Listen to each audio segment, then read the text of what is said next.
Hi. So some people have been asking me to work out the example problem and make a video of the percent yield example that we had in class the other day. So in order to help you guys prepare for your test and make sure that you know what's going on, that's what I'm going to do today.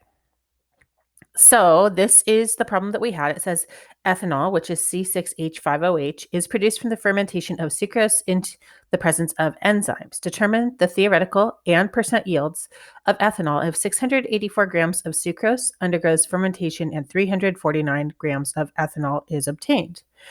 And then it gives us the equation of that reaction. So the first thing that I'm going to go through is I'm going to go through and highlight some things, and we're going to determine what those different things are. So the first thing is this is as telling us to determine the theoretical and percent yields.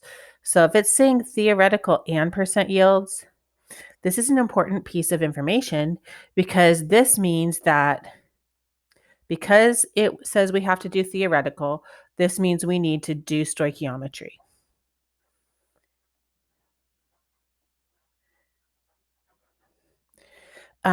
If they already gave us a theoretical yield, we wouldn't need to do stoichiometry. But in this case, it means it's going to be a little bit of a long problem. We do have to do stoichiometry before we can calculate the percent yield. So the next thing it tells us is we're figuring out these percent yields of ethanol. So the compound that we're worried about is ethanol. That's what we're going to be solving for. So I'll get this in yellow as well. Probably should have done it in the first place. So this means that we are solving for ethanol. This is the one. Right? So that's what we're solving for. It says if 684 grams of sucrose, so 684 grams of sucrose must be what we're starting with, right? So I'll go ahead and highlight this. So this one is what we're starting with.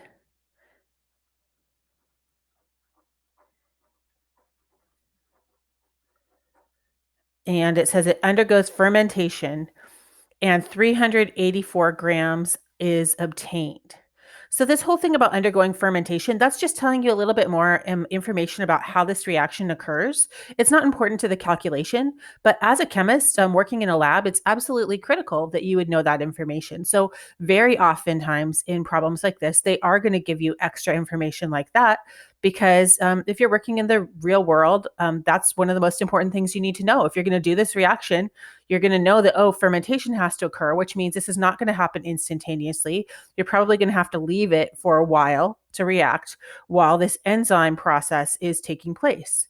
So that's just sort of more information. Don't worry about it for the problem, but it's just good to know. And so it's saying that 349 grams of ethanol is obtained. So this is really important information to know because this is telling us how much actually was made. So this is what was actually made when somebody did this experiment. Okay. So this is really the most important thing to get started is that you guys can tell by reading the problem what the information they're telling you is. So now that I've read this problem, I know a few things. I know that I need to do stoichiometry. I know that I'm going to be starting with, so what I know, what I'm going to start my stoichiometry problem with is going to be 684 grams of sucrose. And also, I should be able to, even hopefully you remember from biology, but even if not, if you know, okay, I'm starting with 684 grams of sucrose and something is happening to it, I should be able to look in my equation and go, okay, this one must be the sucrose because I know that this is water. It's definitely not water, right? And I know that this is the ethanol. That's the one that we're going to be solving for, right? Because it gave us here that this was the equation for ethanol. So that means by process of elimination, this must be sucrose, which you might have already known to begin with. So we know that we're starting with 684 grams of C12H22O11. And that's really important to know. And we know that we want to know how many grams of ethanol, which is C2H5OH, would we predict this one right here? This is going to be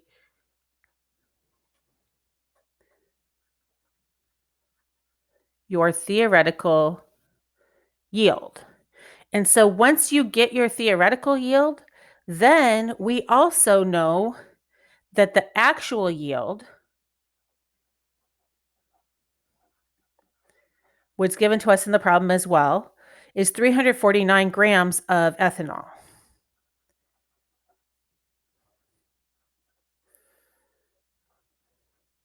So remember that we have to have a theoretical yield as well as an actual yield in order to calculate the percent yield. So we're going to have to solve for this one. And how we solve for theoretical yield is by doing stoichiometry.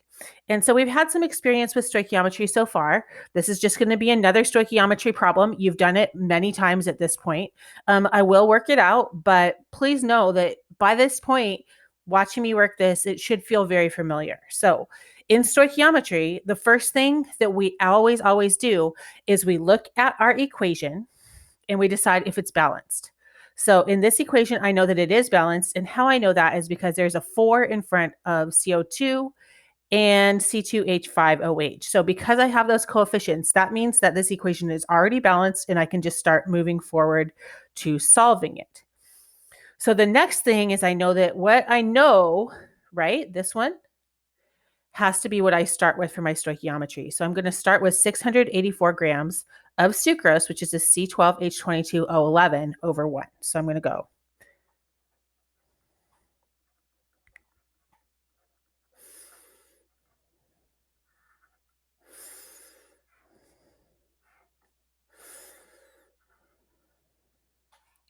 Then remember, in stoichiometry, we always set up our parentheses so that the next set of parentheses will cancel out the units from the previous one.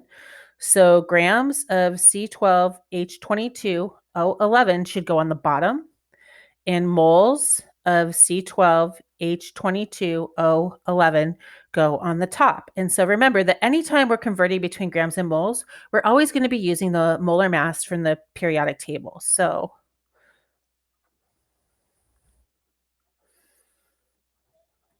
I need to calculate what is the molar mass of C12H22O11. So the elements that are in this compound are carbon, hydrogen, and oxygen. The number of carbons I have is 12 because it has a subscript 12. The number of hydrogens I have is 22. And the number of oxygens I have is 11. Then I'm going to multiply that by the mass from the periodic table. So the mass of carbon is 12.01. I would look that up, but I just happen to know because I'm a chemistry teacher.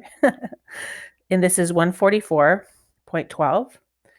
Hydrogen's mass is 1.01, and that's going to equal 22.22. And then oxygen is 16. So 16 times 11 is 176. And then I'm going to go ahead and add these guys up to find my molar mass. So let me pull up a calculator here.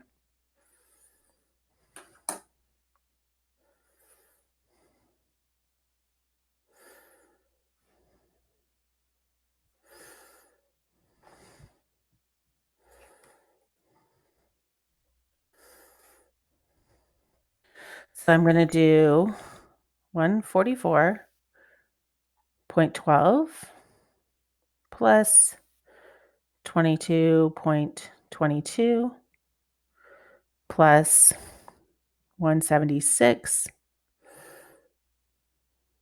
That's going to give me 342.34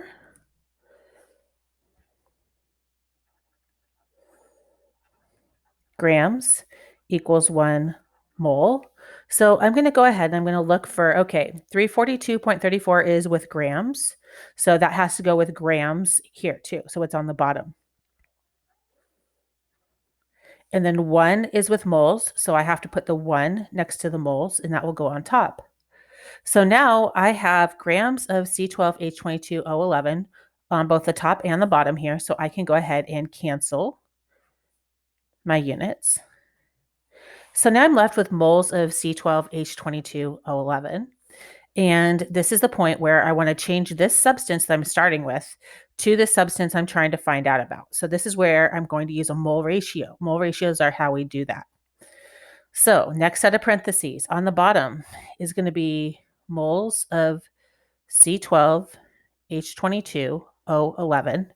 And on the top is going to be moles of the substance we're trying to find out about. So that's going to be C2H5OH.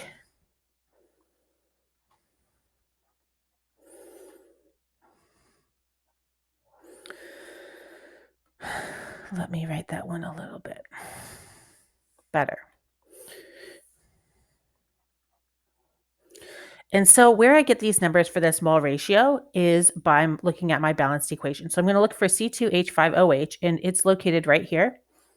And so the coefficient is right here, and that's a 4. So I'm going to put a 4 there, right? Then C12H22O11 is right here. And you can see that it does not have a coefficient, so that implies that it's a 1. So that's why I'm going to fill in a 1 here. Now, this number down on the bottom, it's not always a 1. Sometimes it's a 1, sometimes it's other numbers. Sometimes students just put a 1 always. Don't do that. It comes from the equation.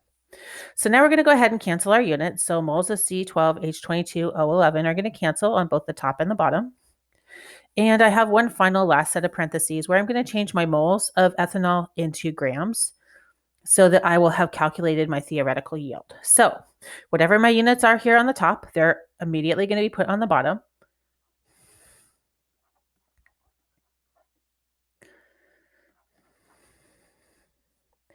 And then on the top is going to be grams. And I need to find that molar mass too. So I'm going to do molar mass.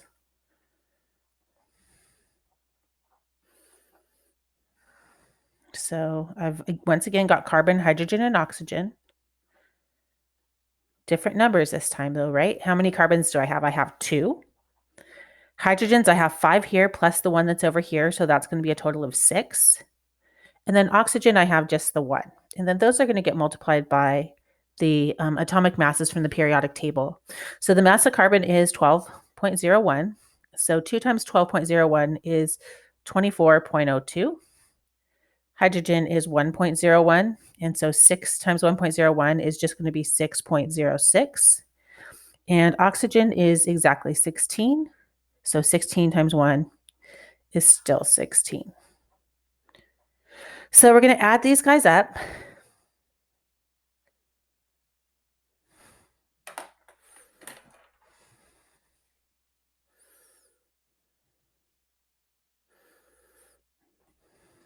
Okay.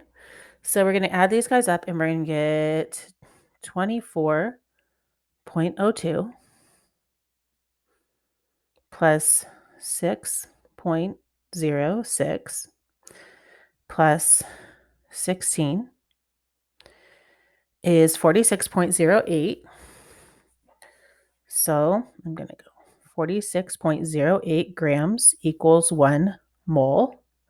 So this time the grams are on the top, so the number is going to be put on the top. So it's going to be 46.08. And then the 1 is next to moles, and the moles is on the bottom this time, so it's going to go here.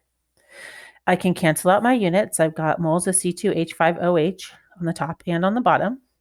Those are going to cancel out. I'm left with grams of C2H5OH, which is what I'm trying to solve for in order to know my theoretical yield, which means that the time has come for me to do my calculation. So I'm going to multiply all of the top numbers by one another to sort of simplify this equation. So I've already got 46.08 in my calculator, so I'm going to leave it there and go times 4, which is right there, right? I'm not going to put it in the times 1 because I think we all know that doesn't change the value, times 684. And so I get 126,074.88.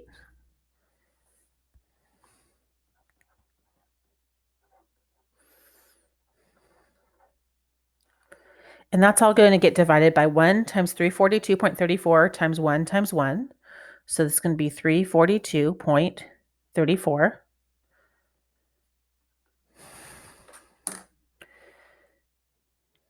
So I've still got this in there, lucky, divided by 342.34.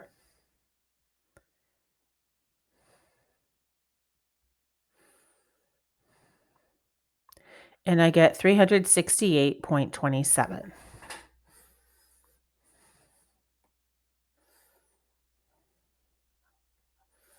And this is going to be grams of C2H5OH.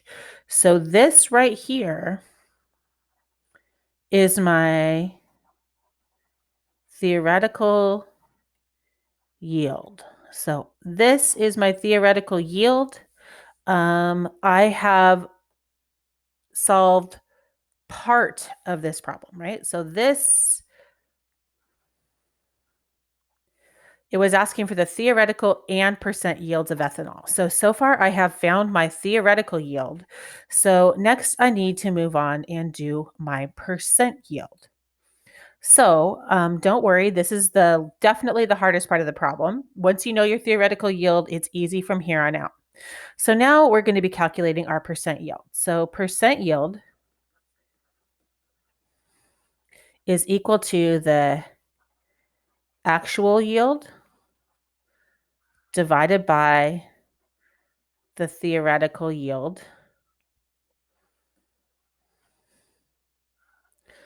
times 100. So remember that actual yield comes from the problem. And in this problem, they told us that 349 grams of ethanol was obtained. So this is our actual yield. They told us what it was. It is 349 grams of C2H5OH. Now, the theoretical yield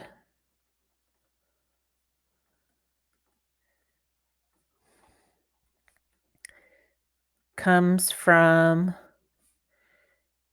calculations,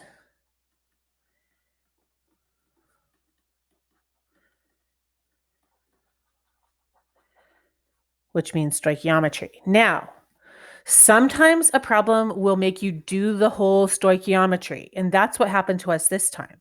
So we just finished doing a whole page worth of work to calculate the theoretical yield. So we know now that the theoretical yield is 368.27. So we know, because we did the calculation, that this is 368.27 grams of C2H5OH. However, a lot of times problems are just nice to you and give it to you. And they say in the problem, the theoretical yield was calculated to be, and it tells you what it is. So if that's the case, you don't have to do the whole stoichiometry problem. And most of the time that is the case. But I wanted to show you an example of what happens if you do have to do the stoichiometry. So just make sure that you're reading your problem carefully and that you're doing you're not doing more work than you have to. A lot of times they give you both of these numbers.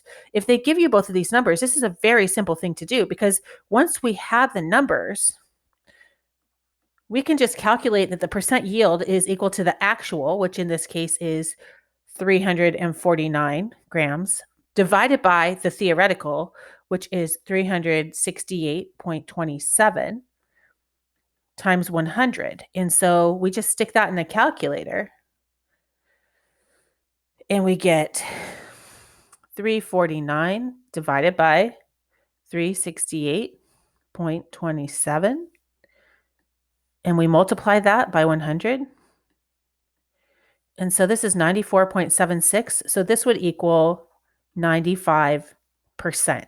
And this is the percent yield, which is the second part of that problem that it was asking for, right here.